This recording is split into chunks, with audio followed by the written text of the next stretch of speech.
Ok. Bien. Bueno, muchísimas gracias. Ok, ahora sí puedo activar la cámara. Bien, muchísimas gracias por la invitación. Quisiera primero que todo saber si me escuchan. Perfecto, profesor Wilfred. Perfecto. Bien. Sí, agradezco la invitación de parte de la Facultad de Economía de la Universidad Santo Tomás. Antes de iniciar, quisiera saber si o confirmar si la presentación aparece en pantalla. Sí, señor, está correcto. Bien.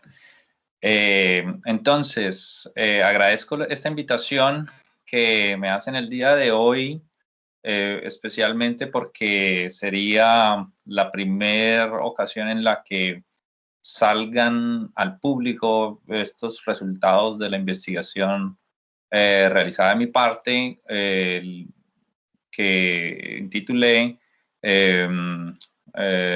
Capacidad Estatal, Regional y Desarrollo Económico en Colombia.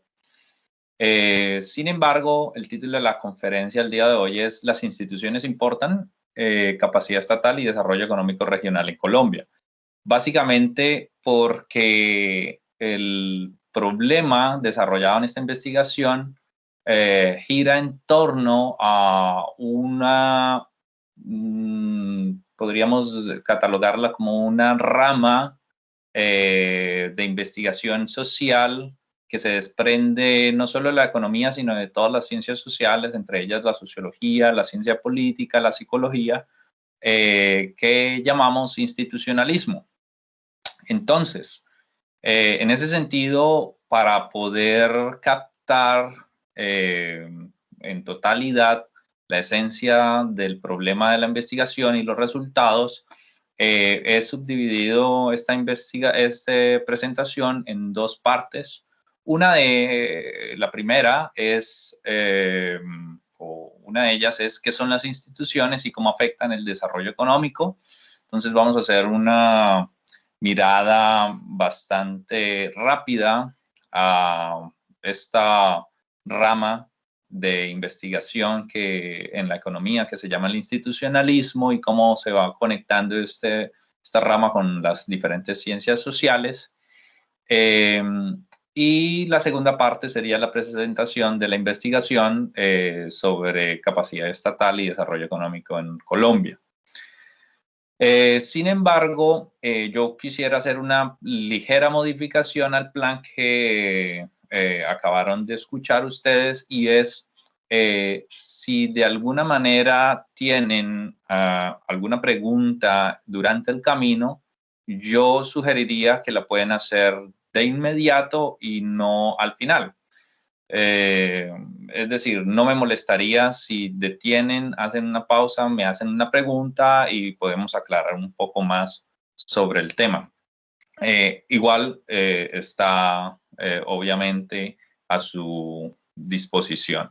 Bien, para iniciar, ¿qué son las instituciones y cómo afectan el desarrollo económico? Primero quisiera hacer un barrido general de algunos de los representantes de estas diferentes ramas, porque el institucionalismo, al ser una rama general de estudios en la economía, también tiene muchas subdivisiones, pero si hacemos una clasificación rápida de ellas, podríamos decir que hay tres ramas principales. La primera de ellas, que es el institucionalismo, a eso se le conoce como el viejo institucionalismo de alguna manera. Entre los representantes más destacados están Thorstein Veblen, Wesley Mitchell, John Commons, también John Kennedy Galbraith, hay algunas nuevas, una nueva ola de institucionalistas más actualizados, que retoman esa primer ola de institucionalismo. Entre ellos está el hijo precisamente de John Kennedy Galbraith, y que de cierta manera tratan de separarse un poco de la rama neoinstitucional. El neoinstitucionalismo, por su parte, es una rama más actual.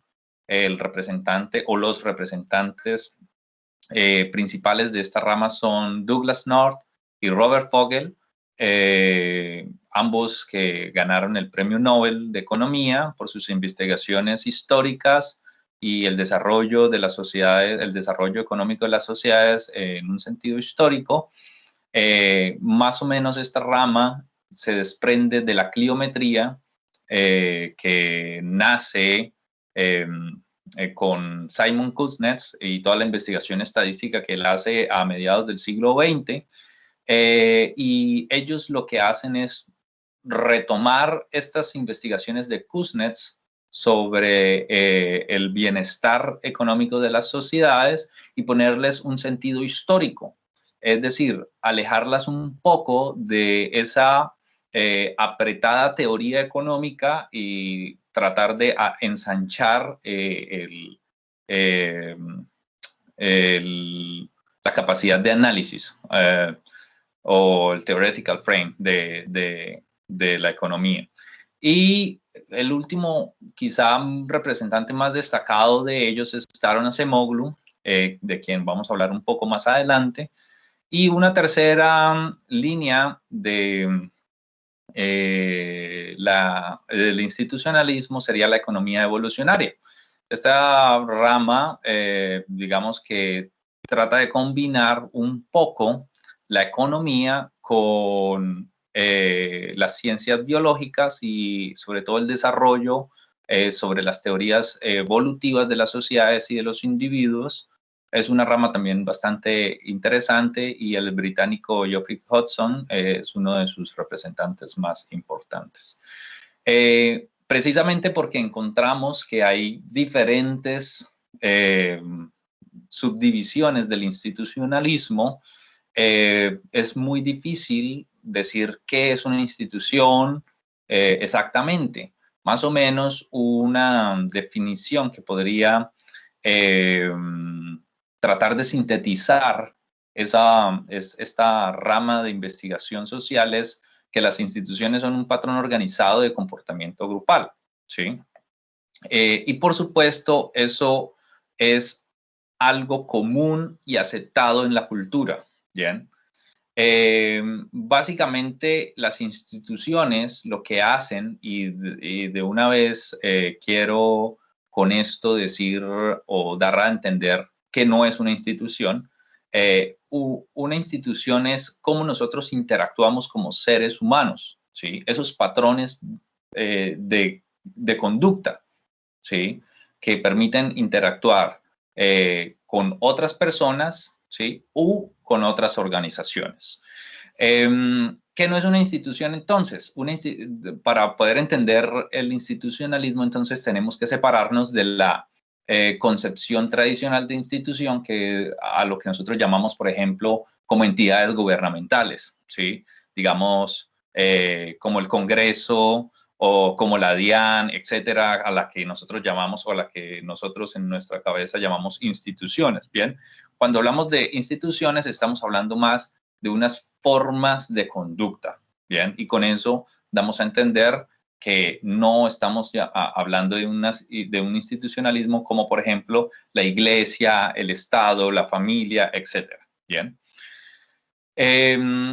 Bueno, de esta manera, estos institucionalismos, tanto el institucionalismo como el neoinstitucionalismo, tienen unas diferencias en esencia, aunque también tienen unos nexos muy estrechos, ¿bien? Básicamente, para Veblen, los seres humanos tenemos unos comportamientos que pueden ser entendidos a partir de instintos y hábitos, ¿sí? De hecho, en una de sus publicaciones más representativas, como es el instinto del trabajo útil y el fastidio por el trabajo, que fue un artículo que él publicó previo a su publicación más importante, que es la teoría de la clase ociosa. Él encuentra que los seres humanos podemos tener o podemos ser entendidos culturalmente, y de hecho a partir de ese entendimiento cultural podemos entender patrones de conductas económicas y políticas y sociales. Él entiende que el ser humano tiene unos instintos, y para él el instinto primitivo y más importante del ser humano es el trabajo, ¿sí? El trabajo que genera cosas útiles, porque es la forma en la que nosotros interactuamos con nuestro medio natural, ¿sí?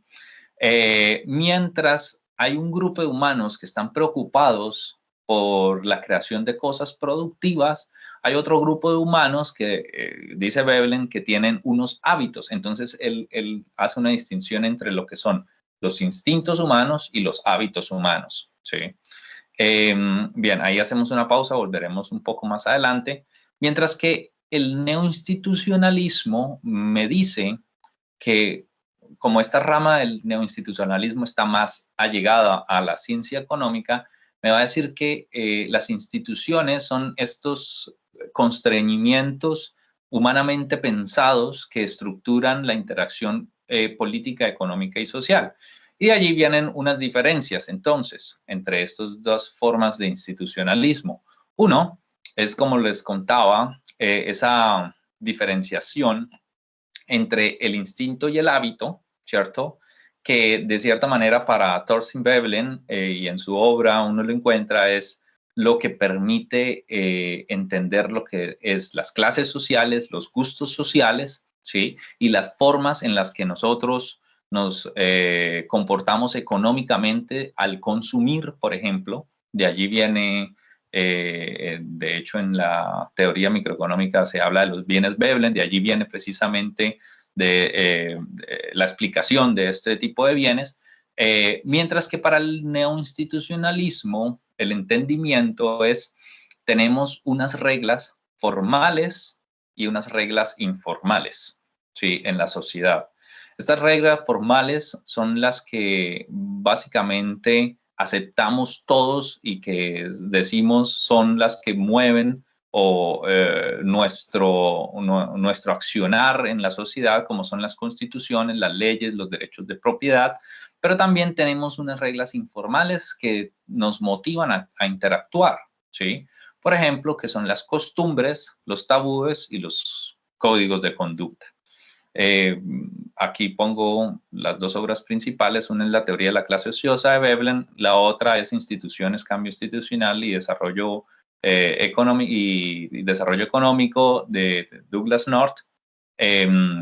Ambas se separan con casi 100 años de distancia, simplemente como para poner en este contexto cómo ha, de cierta manera, evolucionado el pensamiento del institucionalismo, ¿sí? Y cómo durante todo el siglo XX ha sido una de las ramas, a mi modo de ver, más ricas en la ciencia económica, y que de hecho hacia futuro puede también generar mayor cantidad de investigaciones.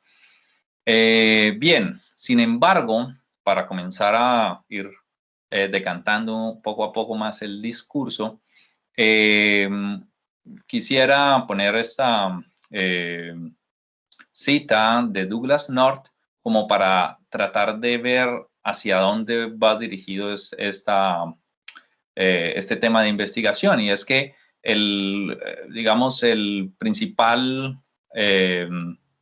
la principal lucha o la principal discusión de la historia económica y el desarrollo económico es ver cómo evoluciona esas instituciones políticas económicas, ¿sí?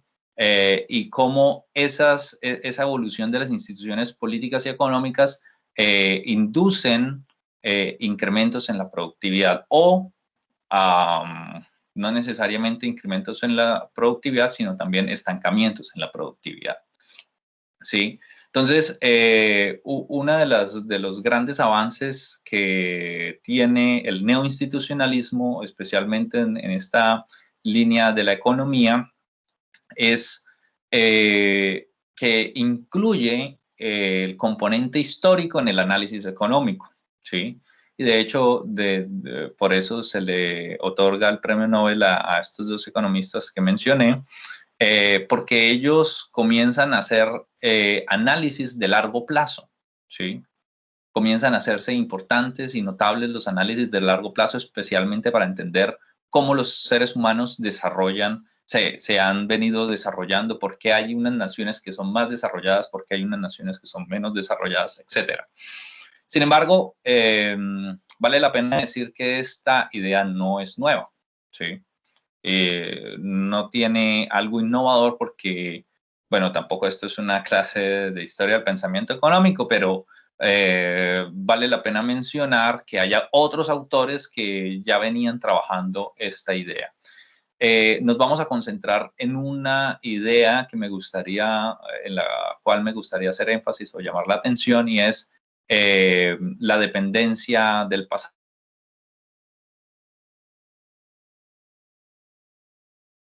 En ese sentido, primero quiero retomar básicamente las ideas sobre las etapas del crecimiento económico de Walt Whitman Rostow, eh, quien fue un economista americano de mediados del siglo XX, quien escribe esta obra, Las etapas del crecimiento económico, un manifiesto no comunista, precisamente en reacción a las explicaciones marxistas de la historia. Para Rostow, la sociedad se desenvolvía en etapas económicas, ¿sí? Por ejemplo, una primera etapa de una sociedad tradicional, ¿sí? Basada en la agricultura. Luego hablaba de una etapa que él llama las condiciones previas al despegue, en donde las personas ya no basan su interacción económica o ya no dependen simplemente de una interacción económica con el entorno con base agrícola, sino comienzan a tener desarrollos en el comercio, comienzan a tener desarrollos en las infraestructuras. Pasamos a una época que es el despegue, donde ya comienza a haber un desarrollo de las manufacturas, ¿sí? Un camino a la madurez donde comienza a desarrollarse esta sociedad en el comercio internacional, y finalmente una sociedad que él llama la sociedad de consumo, donde ya las personas superan estas sujeciones naturales y se dedican más a los servicios, al consumo satisfactorio de mercancías. Y los los neo-rostowianos hablan de etapas más allá del consumo, de ya la sociedad tecnológica, de las industrias 4.0, etc. Entonces, Rostow y sus seguidores entienden que las sociedades tienen desarrollos, ¿sí? Económicos que se pueden clasificar por etapas, ¿sí? Y que de cierta manera se pueden transformar en recomendaciones políticas de los países más desarrollados a los países menos desarrollados, de cómo pueden estos países mejorar sus condiciones materiales.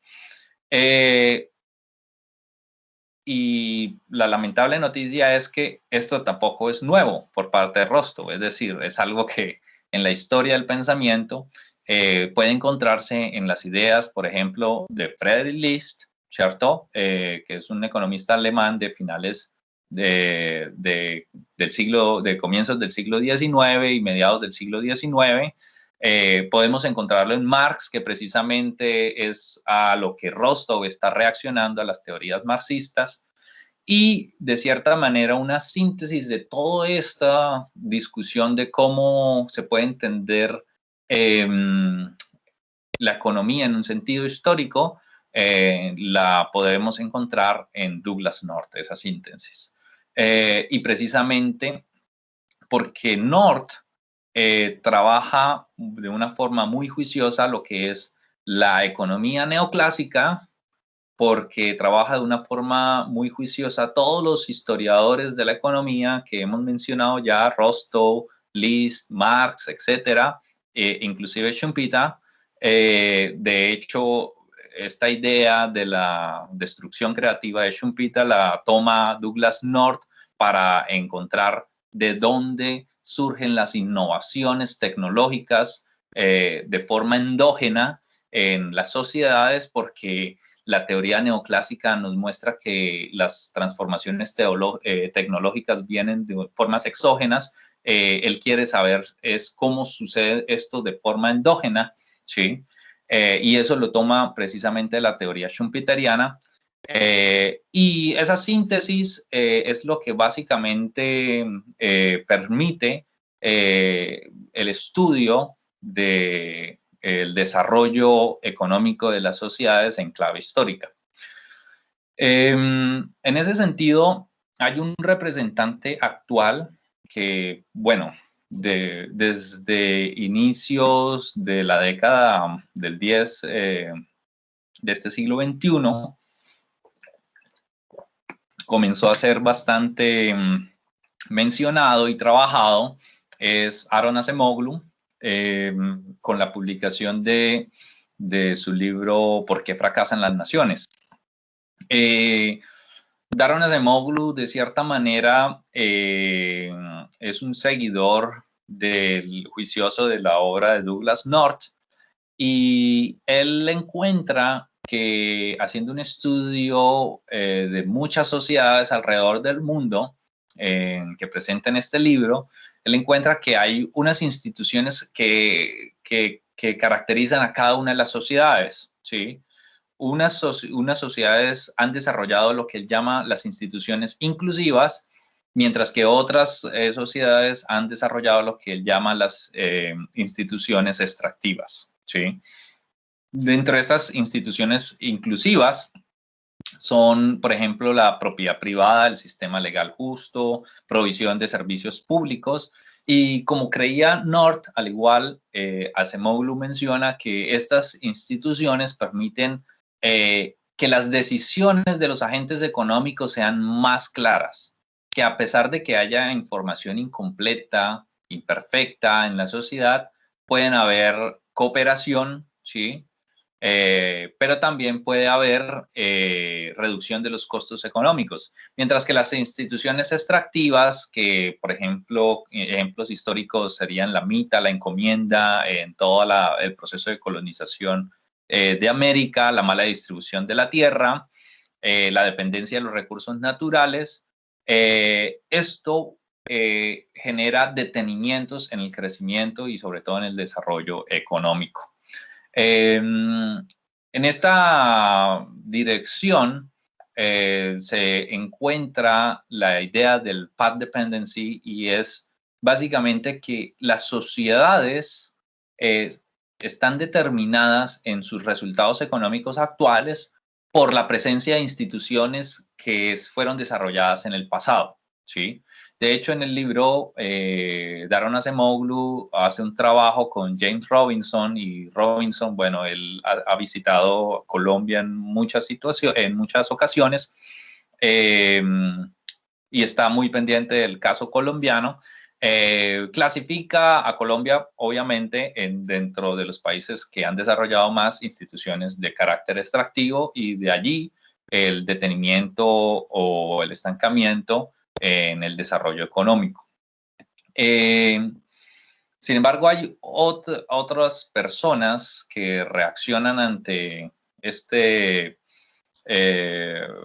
hipótesis del path dependency, como Engelman y Sokolov, y ellos dicen, bueno, no es quizá el desarrollo de estas instituciones, sino más bien de los factores que ellos heredaron, o las sociedades heredaron de los procesos históricos, ¿sí? Por ejemplo, estos autores estudian el caso norteamericano, es decir, de Canadá y de Estados Unidos, y muestran que hay unas correlaciones entre los asentamientos de poblaciones nativas y las sociedades y las principales ciudades que van a tener el motor o que van a ser el nicho del motor económico en el siglo XIX.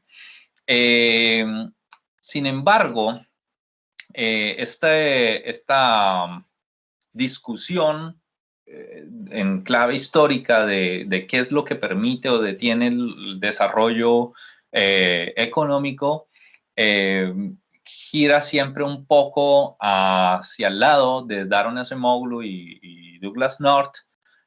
Una de las más recientes investigaciones y quizá más profundas es la que hace la profesora del MIT, Dell, quien hace un análisis de la MITA, de cómo la institución de la MITA genera un estancamiento en los resultados de aquellas poblaciones en donde tuvo presencia durante la colonización en el Perú. Y es muy interesante lo que haya de él con un cuasi experimento en clave histórica que ella, digamos, de cierta manera imagina o desarrolla en su paper. Y ella básicamente lo que hace es encontrar que esta institución de la MITA, ¿sí?, va a generar problemas al futuro en estos distritos donde tuvo presencia, en comparación a los distritos en los que no tuvo presencia, ¿sí? Y ella divide una población, ¿sí?, y se idea este cuasi experimento de regression discontinuity y encuentra que estas zonas que están un poco más oscuras y dentro de la franja verde, que son los distritos en donde, tuvo efecto la MITA, son los distritos que en la actualidad, es decir, hoy en día, tienen resultados tanto en malnutrición como en consumo menores a los otros distritos. Bueno, aquí yo resalto algunos de estos resultados que ella encuentra. Y lo que ella quiere mostrar es que estos distritos en la actualidad tienen peores condiciones de desarrollo económico, si lo llamamos de esta manera.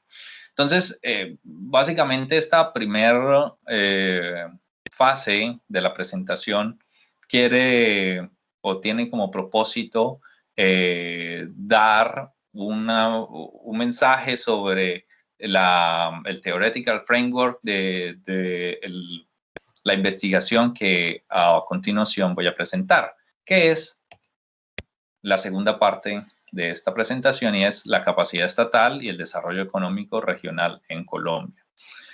Bien, pues así para hacer algo rápido, ¿hay alguna pregunta hasta el momento o seguimos con la segunda parte?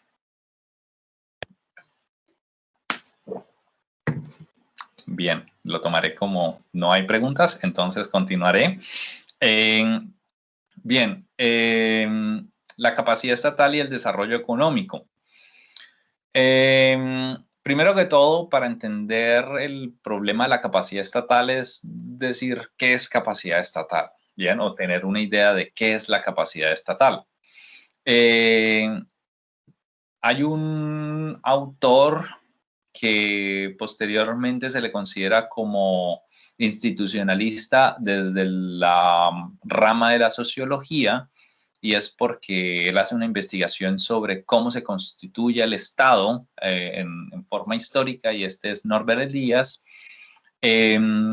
Básicamente para Elias, que es un weberiano, o que de cierta manera fue un heredero de toda la economía, el Tratado de Economía y Sociedad de Max Weber, y que de cierta manera mejora el análisis weberiano.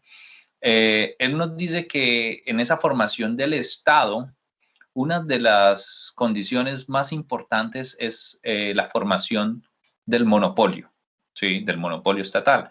Y esta formación del monopolio estatal se debe básicamente a dos factores. Uno es la capacidad de capturar la fuerza militar y dos es la capacidad de capturar rentas de la sociedad civil o lo que nosotros llamamos impuestos. Bien, pero eso se traduce, por ejemplo, con Beasley Person en la economía, también en una investigación sobre lo que es la capacidad estatal y cómo la capacidad estatal afecta el desarrollo de las sociedades. Bien, por ejemplo, ya hablando un poco más de contexto de la investigación, debemos pensar que al hacer este estudio, obviamente hay un panorama no solo histórico, pero sino también de cambios de reglas, ¿cierto? Y además de que tenemos nosotros un país de diferencias regionales, caracterizado por diferencias regionales marcadas, por ejemplo, las zonas de colonización española, las zonas de presencia indígena, las zonas de presencia afrodescendientes, ¿cierto? También tenemos una región montañosa y región llana. Y básicamente, si seguimos a Engelman y Sokolov, muchos de los asentamientos que se presentaron durante la colonización, no solo británica, sino también española, se daban o se dio en el caso de nosotros en la cordillera de los Andes, ¿cierto? Y esto básicamente a factores climáticos, geográficos, ¿cierto? Y de capacidades de producción. Y eso caracteriza a Colombia, ¿cierto? Como un país de distribución muy desigual entre las regiones, especialmente en esa nueva ola de colonización del siglo XX, ¿cierto? Que fue la colonización hacia el llano, que fue la colonización hacia el sur, etcétera. Pero en términos legales también tenemos el cambio de la Constitución a la formación de la Constitución del 91, ¿cierto? En donde se dan también mayores poderes a las administraciones locales y regionales, ¿sí? Y eso va a tener un impacto bastante importante en la investigación. ¿Por qué? Básicamente porque al momento en el que inicia el proceso de descentralización fiscal, muchos autores en la economía, de economía que hacen estudios de investigación, que hacen investigaciones sobre historia económica en Colombia, hablan de un problema que trajo consigo la descentralización en términos fiscales y es la hipótesis de la pereza fiscal. Es decir, que al tener un proceso de descentralización Colombia, los municipios se comienzan a volver un poco perezosos para recolectar impuestos, ¿sí? Al tener mayor autonomía y al tener una gran dependencia de las transferencias, estos municipios, la mayoría de ellos, según la primera hora de investigaciones, presentan evidencia de pereza fiscal. ¿Por qué? Porque sus ingresos municipales dependen más de las transferencias que hacen los otros niveles administrativos gubernamentales como las gobernaciones o como el gobierno nacional o a partir de las regalías y los cambios en las leyes de regalías, etcétera. Y no dependen tanto de la capacidad que tienen ellos de capturar rentas de sus ciudadanos, ¿sí? A eso se le conoce como la pereza fiscal. Una investigación en el 2013 de Sánchez Torres y Pachón encuentra que ellos hacen digamos, una investigación muy interesante porque hacen la investigación a nivel municipal en Colombia, ¿sí? Y estudian esta capacidad estatal, especialmente en el sentido de la provisión de servicios del agua y de educación. Lo que ellos encuentran es básicamente que hay unos municipios que sí son capaces de superar la pereza fiscal, pero hay muchos otros que no. Otro hallazgo muy interesante que no está aquí y de este paper de Sánchez y Pachón es que hay un castigo a los políticos en estos municipios en donde no hay mejoras en las provisiones de agua y de instituciones educativas. Sin embargo, otra investigación, la del 2018, ya un poco más actualizada, con mayor cantidad de datos y especialmente porque es conducida por el Banco de la República, encuentra que realmente esa pereza fiscal ha sido superada en la gran mayoría de municipios y cada vez estos dependen menos de las transferencias. Sin embargo, sigue siendo un problema las transferencias. Solo como para tener un panorama, en esta investigación que se condujo a partir de la capacidad estatal y el desarrollo económico, se dividieron las regiones de Colombia en estas 5 regiones: la del Andes, la del Caribe, la del Amazonas, la de la Orinoquía y la del Pacífico. Y bueno, esto tiene una injerencia más adelante, por eso lo menciono. Bien, esta investigación sigue pues una literatura característica que, como yo les decía, al ser una investigación digamos, enmarcada en el institucionalismo, no sigue solamente literatura económica, sino que al ser un problema social debemos integrar otras dimensiones sociales que deben estudiarse. Por ello es importante mencionar pues conceptos que vienen de la sociología y de la ciencia política principalmente. Uno de ellos es el concepto del poder infraestructural, ¿sí? Que es la capacidad que tiene el Estado de desplegarse por la sociedad civil, de hacer que sus decisiones sean eficientes y efectivas, ¿cierto? Es un concepto desarrollado por Michael Mann en toda su obra sobre el Estado, pero también por Besley Person desde la economía, aunque también por Teda Skopol en la sociología, y Evans, ambos en la sociología, muestran cómo los desarrollos del poder autónomo del Estado se deben también gracias a procesos burocráticos. Ellos son un poco también más weberianos y de cierta manera quieren demostrar que los procesos de la burocracia, especialmente cuando la burocracia es eficiente, es efectiva, es independiente, tienen unos efectos positivos en el desarrollo de la capacidad estatal y por ende en los desarrollos económicos.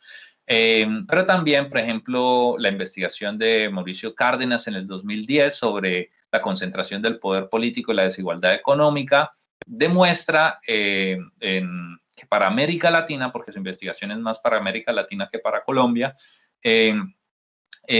hay un estancamiento en esa capacidad estatal cuando hay mayor concentración política y mayor desigualdad económica, ¿sí?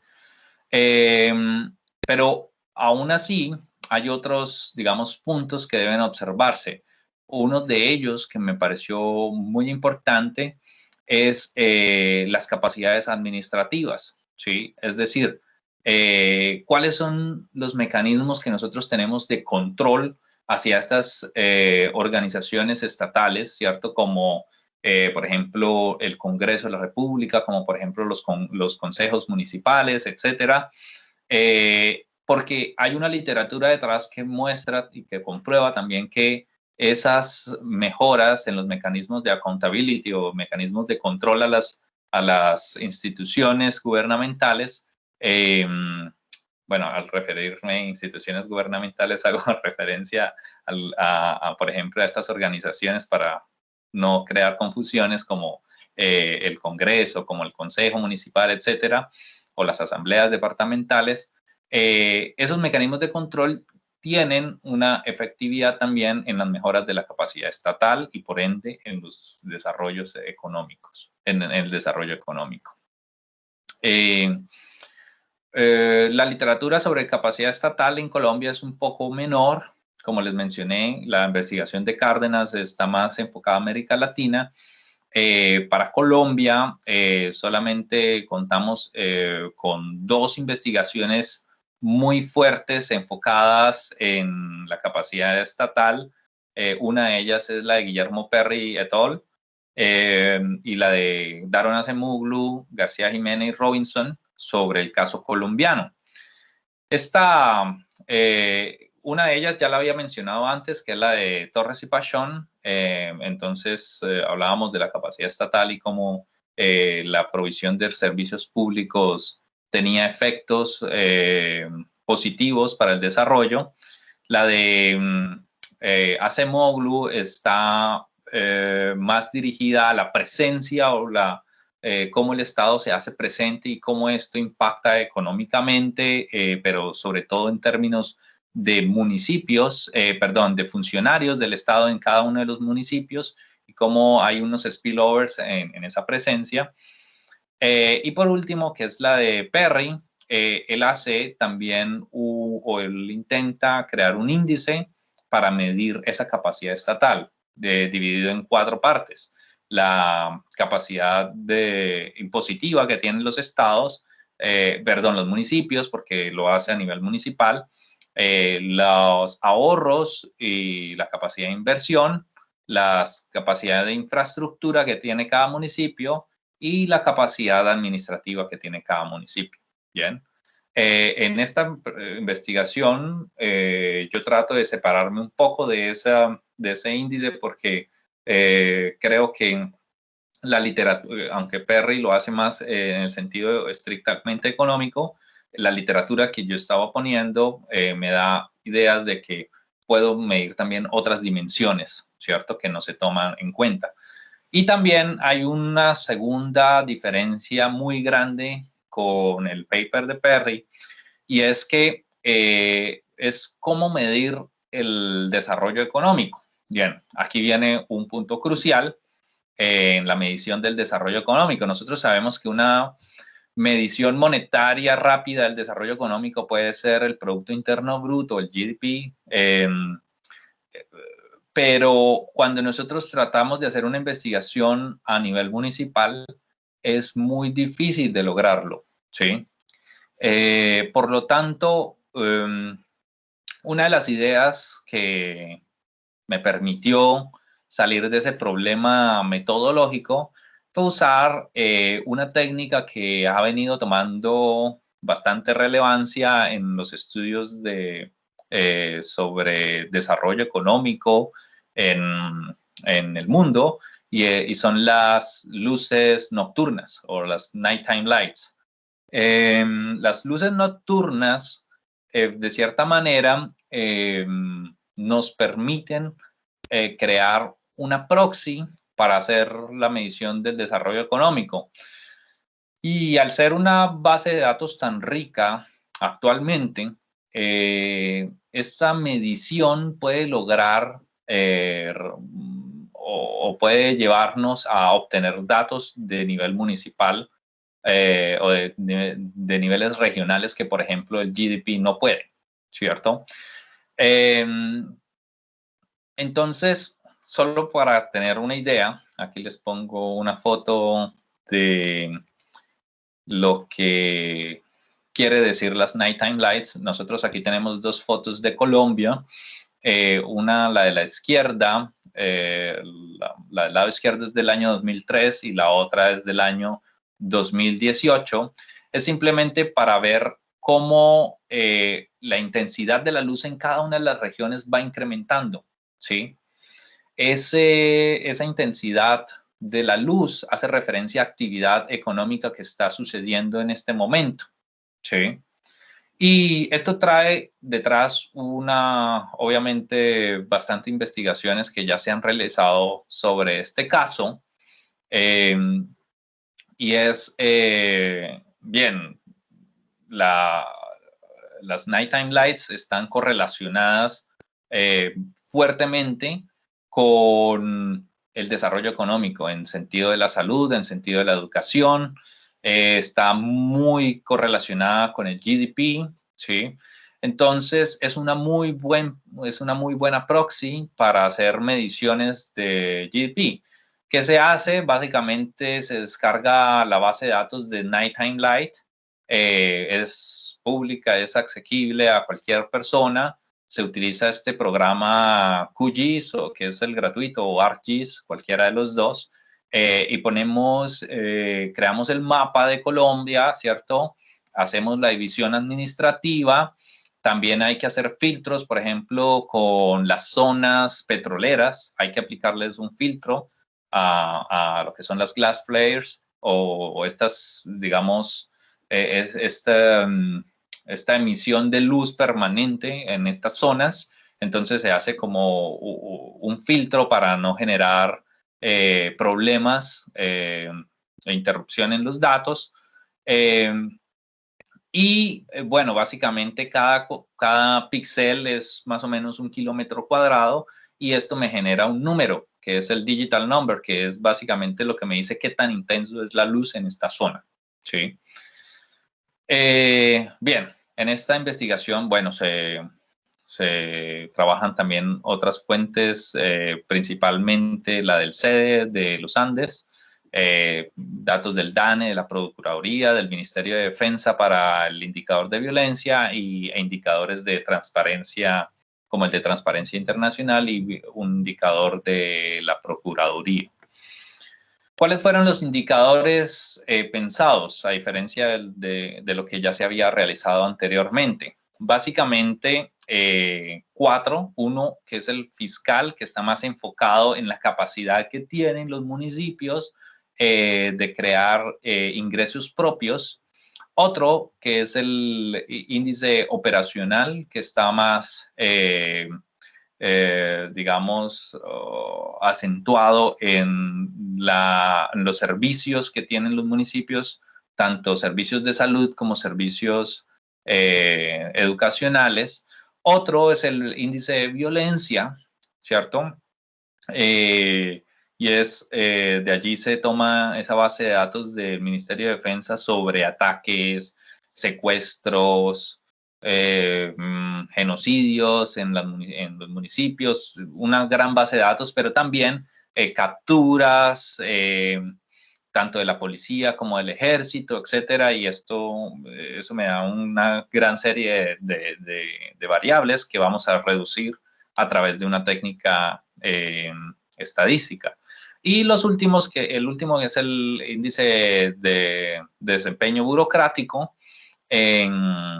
que tomo 2, eso sí no los creo, sino simplemente los tomo porque ya están hechos, que son el índice de gobierno abierto de la Procuraduría y el índice de transparencia. Bien, entonces, ¿qué se hizo? Se tomaron 2 métodos, el análisis de componente principal y luego, una vez con el análisis de componente principal, vamos a hacer unas regresiones para tratar de mirar las relaciones que hay entre el desarrollo y estos índices. La filosofía, rápidamente hablando del análisis de componente principal, es cómo transformo varias o muchas variables en unos factores, ¿cierto? Obviamente variables con grados de correlación y hay unos problemas que se presentan al investigador y es ese trade-off entre simplicidad y precisión, ¿sí? Obviamente, como estoy reduciendo el número de variables a unos factores, eso me va a generar un problema de precisión, ¿cierto? Pero va a brindar simplicidad al tener ya no 15 variables, sino 2 factores, ¿cierto? Y una vez encontramos esta cantidad de factores que son representativos, ¿sí? A través de lo que se llama el eigenvalue o el valor propio, ¿sí?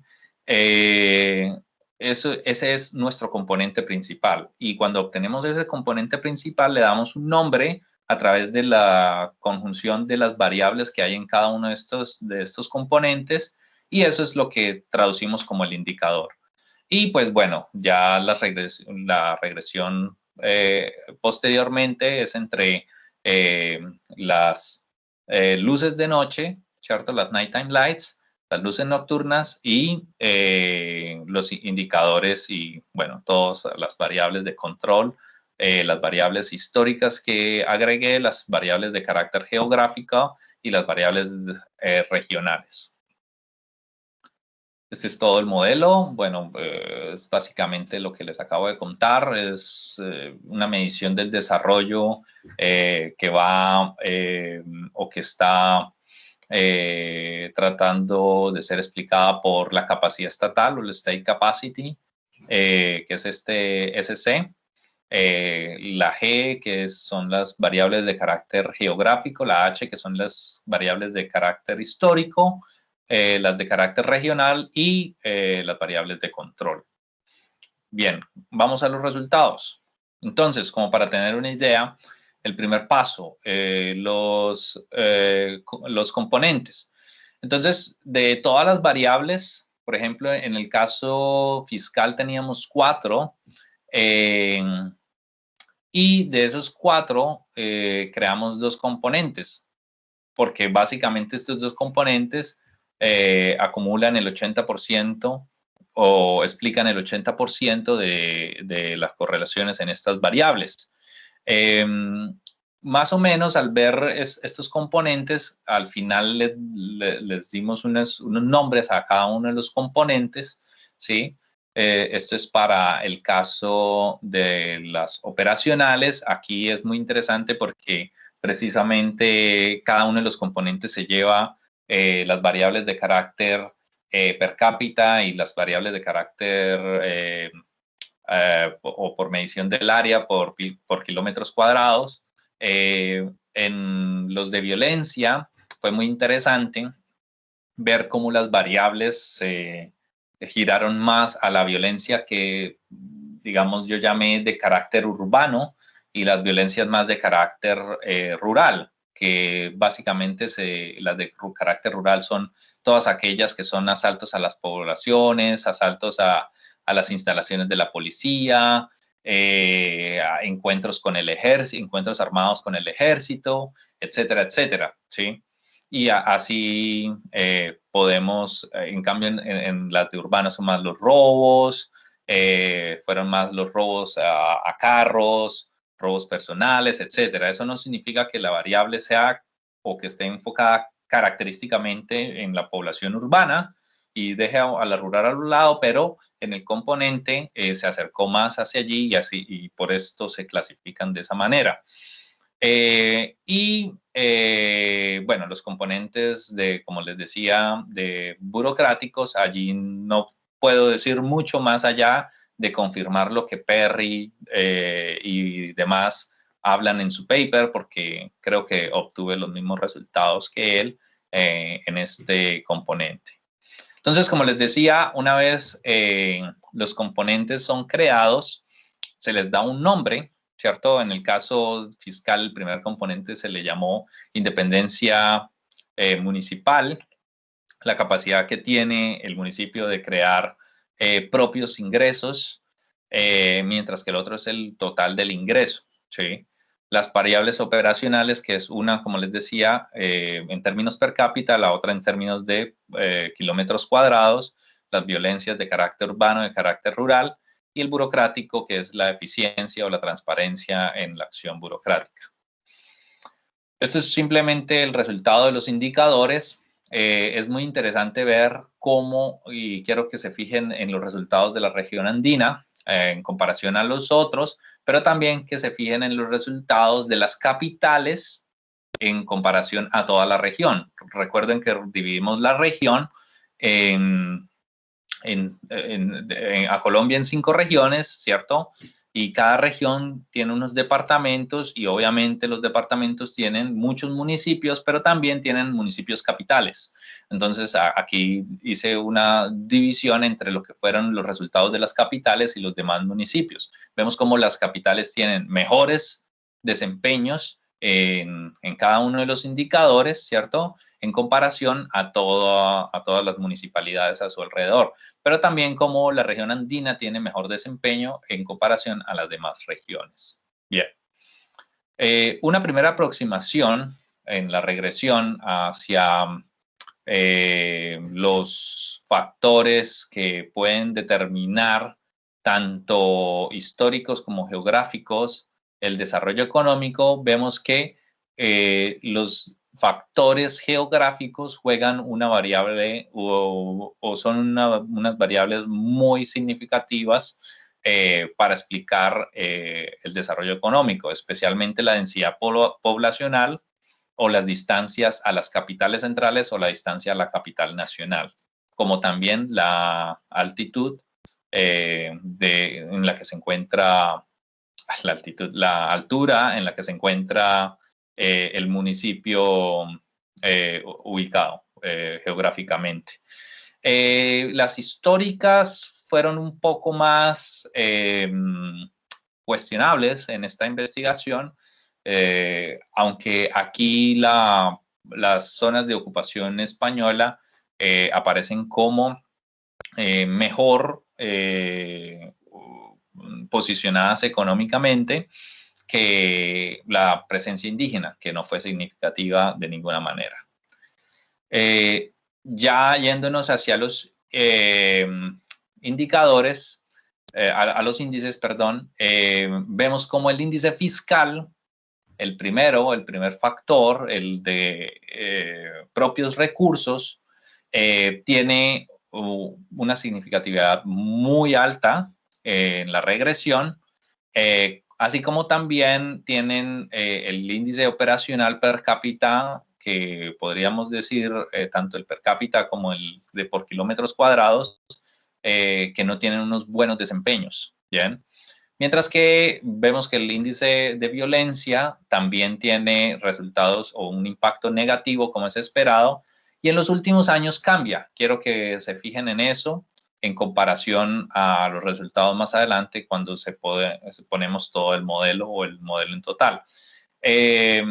También la transparencia tiene un efecto positivo, como era lo esperado, por supuesto, y ya yéndonos al modelo total, ¿cierto?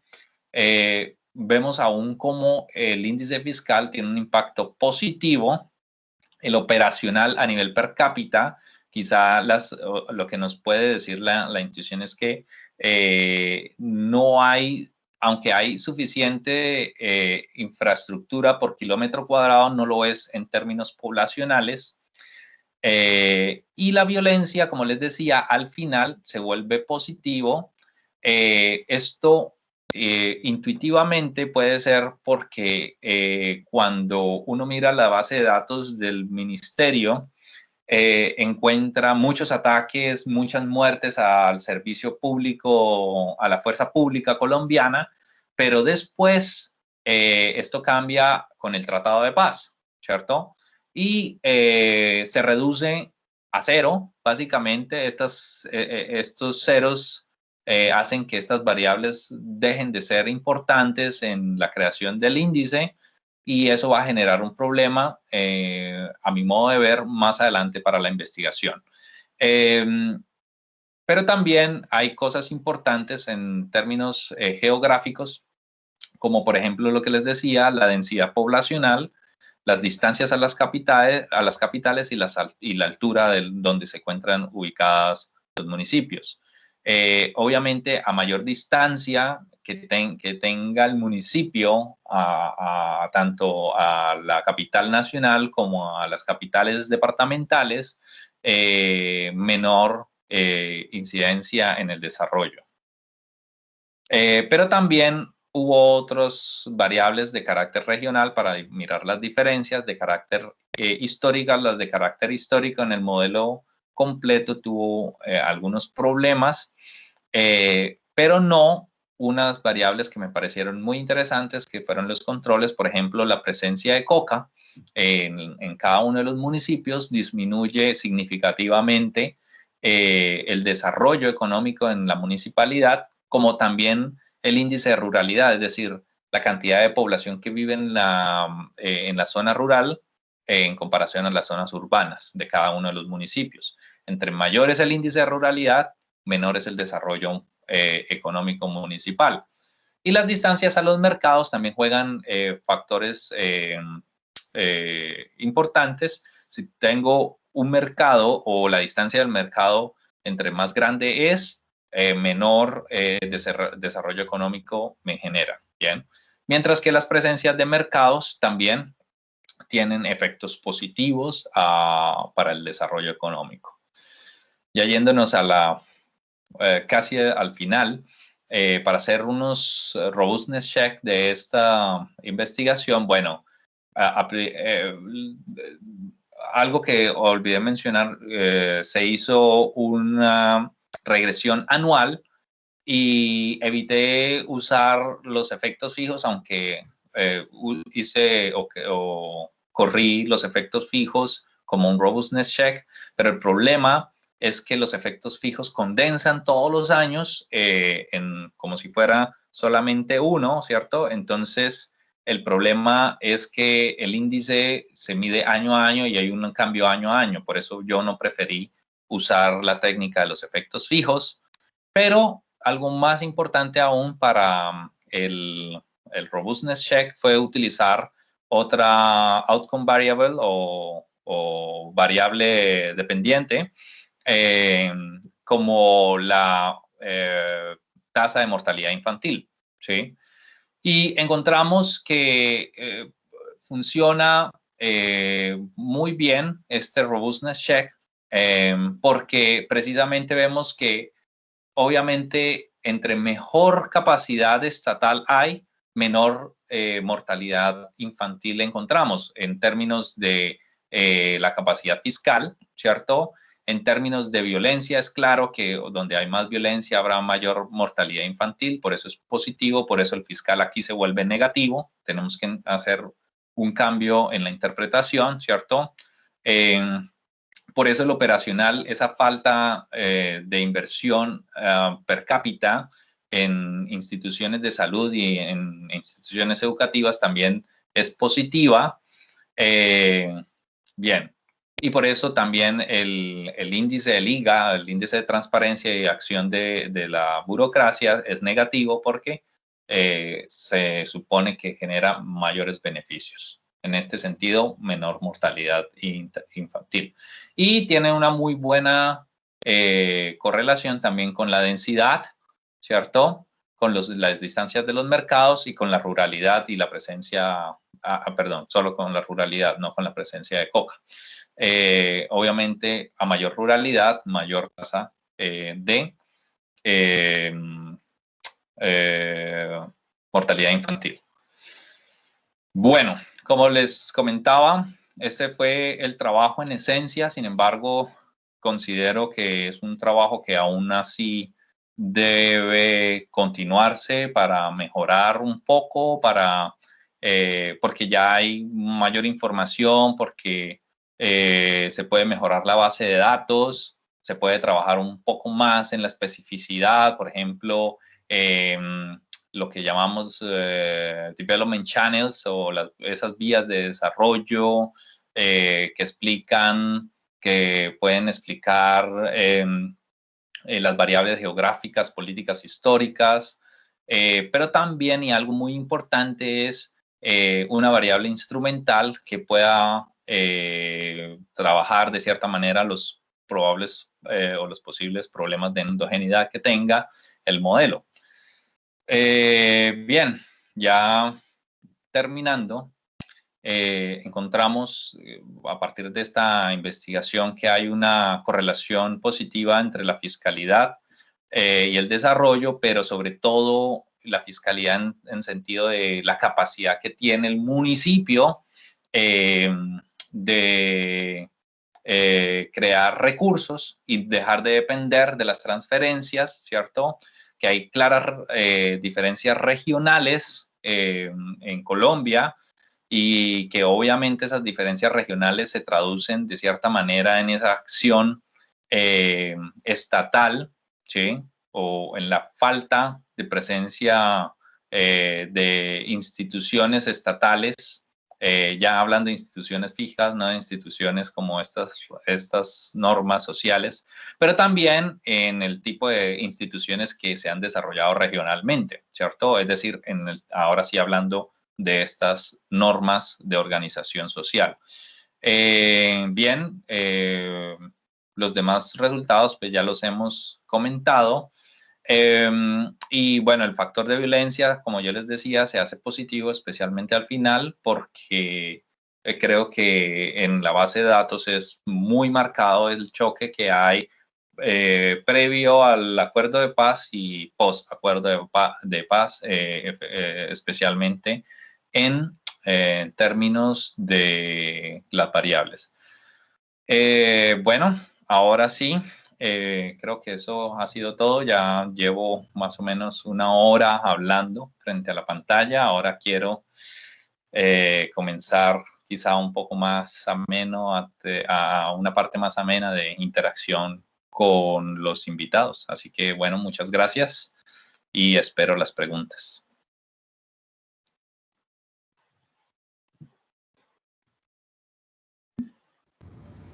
Profesor Edgar, puede hacer la pregunta si lo desea.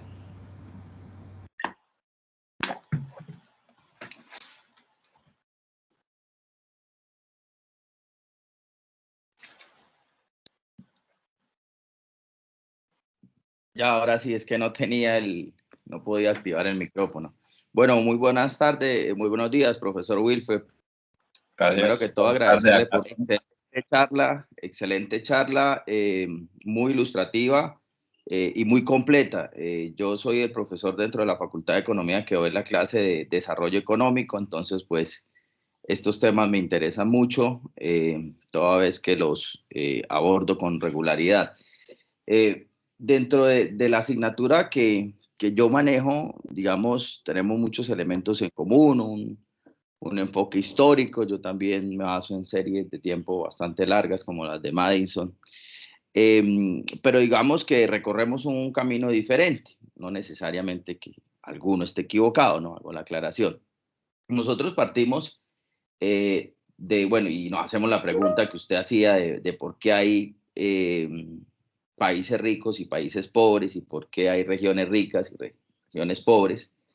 Y nos llegamos ahí al índice de complejidad económica, que es un indicador muy bueno, y eso nos lleva a medir la competitividad entre territorios para luego llegar que la competitividad es un tema de productividad y de eficiencia. Entonces, en ese sentido, pues también, digamos, se recomienda la política pública encaminada a mejorar la productividad y la eficiencia de las empresas en los territorios. Y en ese sentido, y perdóneme lo largo del contexto, va mi pregunta. Si usted dentro del modelo tiene en cuenta la productividad de los territorios o ha pensado tenerla en cuenta toda vez que pues, se considera que es un factor clave dentro del desarrollo económico. Bien, Edgar, ¿verdad? Mauricio. A Mauricio.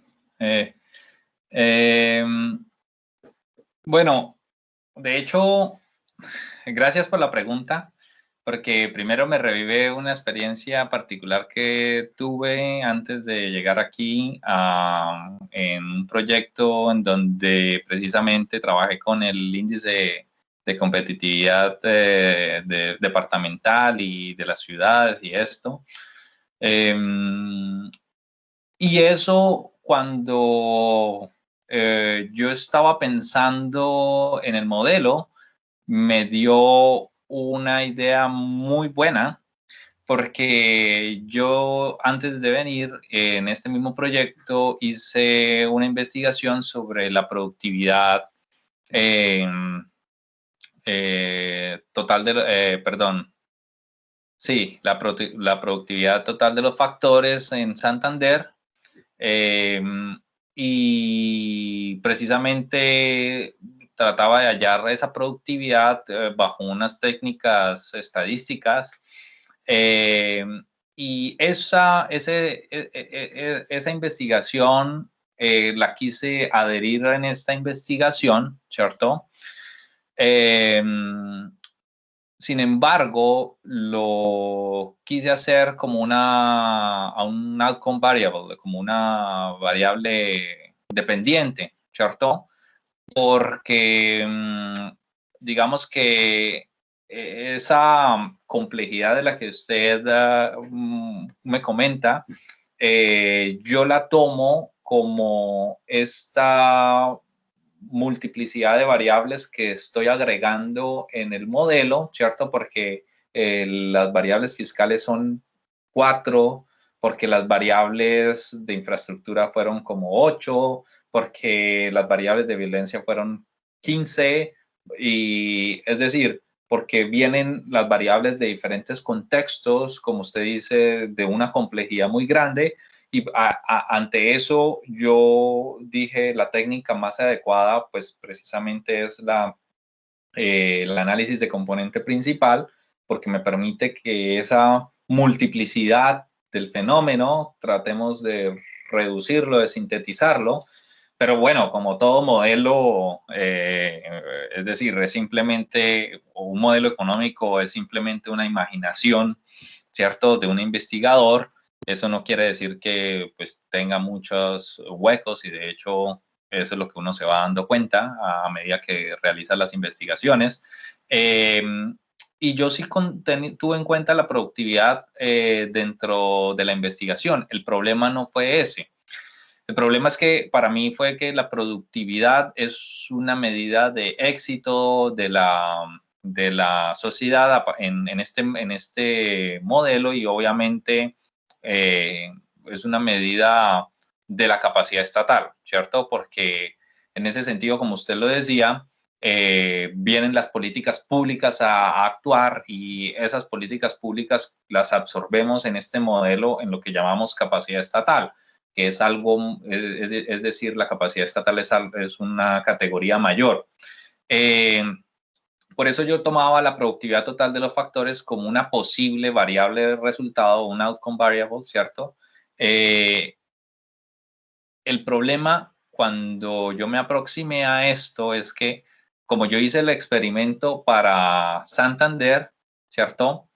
Al tratar de hacerlo a nivel nacional, y sobre todo al tratar de hacerlo a nivel municipal, me iba a generar conflictos con la base de datos. Por eso tuve que, en el camino, como en todas las investigaciones, uno encuentra cosas atractivas, ¿cierto?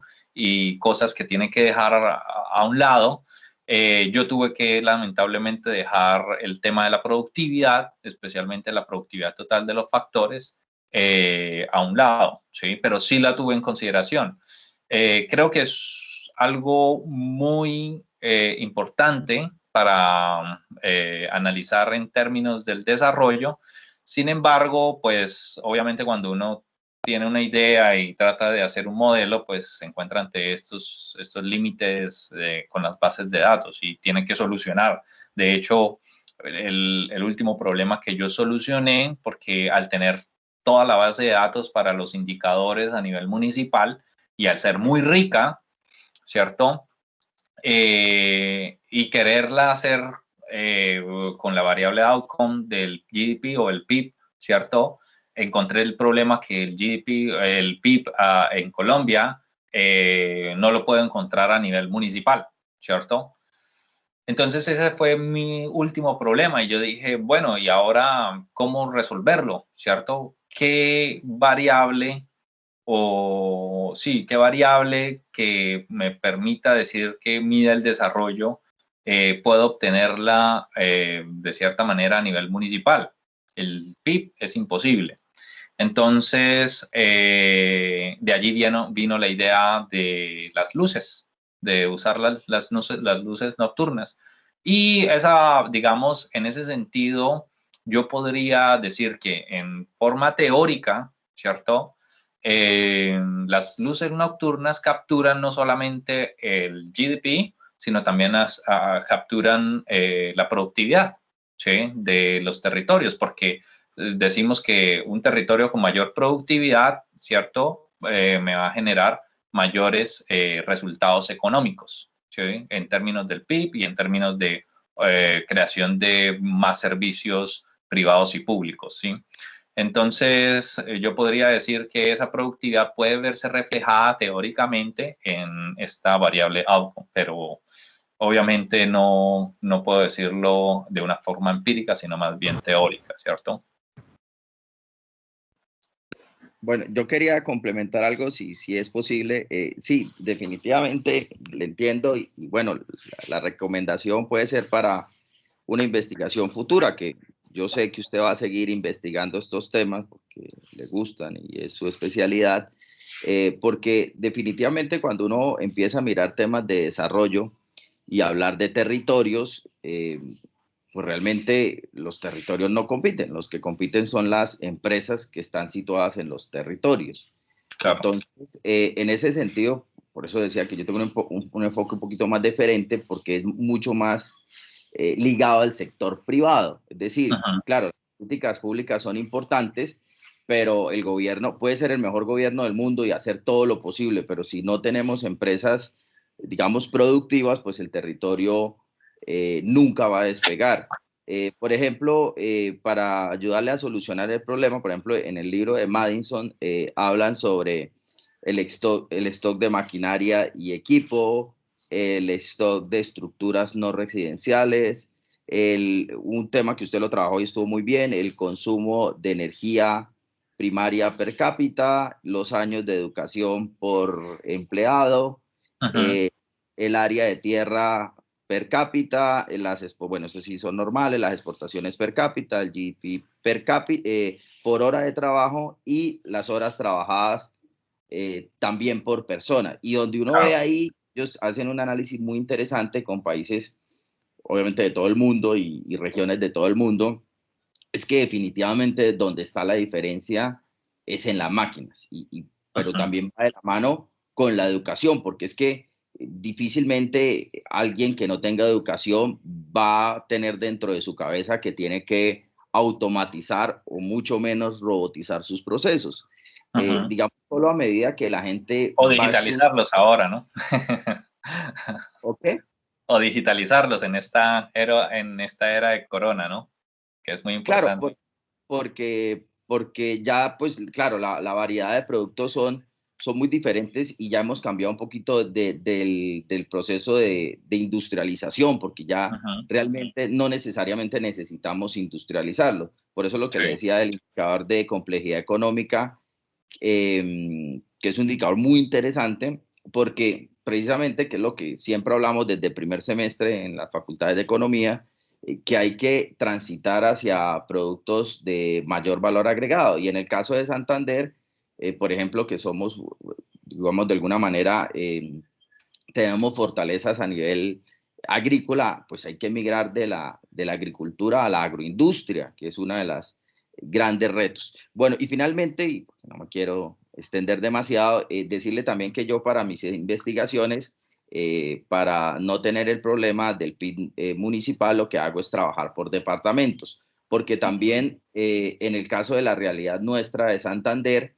si tomamos municipios, los resultados son totalmente diferentes, ya que pues para nadie es un secreto que dentro de Santander está la refinería de Barranca, que le pega muchísimo al PIB. Entonces, si usted pone, digamos, compara departamentos, la importancia de Santander es muy grande. Y si se compara municipios, pues se desinfla muchísimo porque no Claro. está la refinería Ujú. incluida.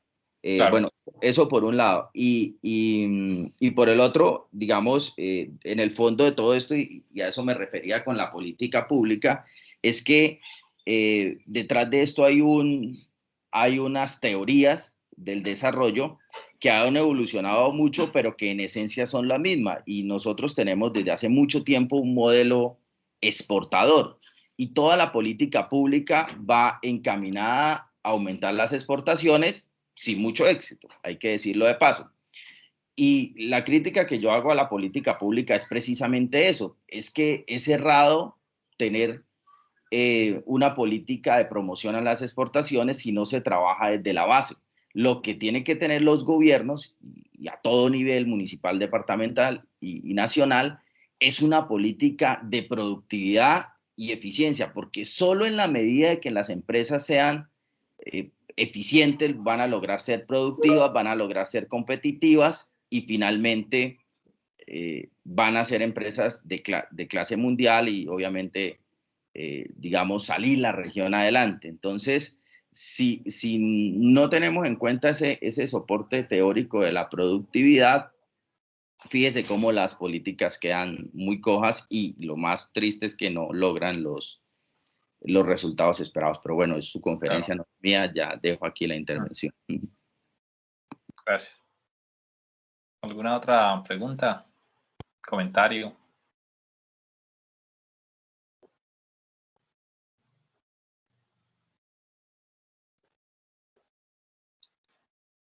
Bueno, pues creo que ya cumplimos el tiempo de esta presentación. Si hay alguna otra pregunta o comentario que quieran realizar, también pueden contactarme. Ahí dejé a su disposición básicamente los correos que siempre reviso. Y quiero agradecer nuevamente la invitación por parte de la Facultad de Economía de la Universidad Santo Tomás, seccional Bucaramanga. Y sí, estoy pues pendiente de cualquier otra invitación y bueno, agradecer a la asistencia de todas y todos y muchas gracias y que tengan un buen día aún. Sí, un buen día.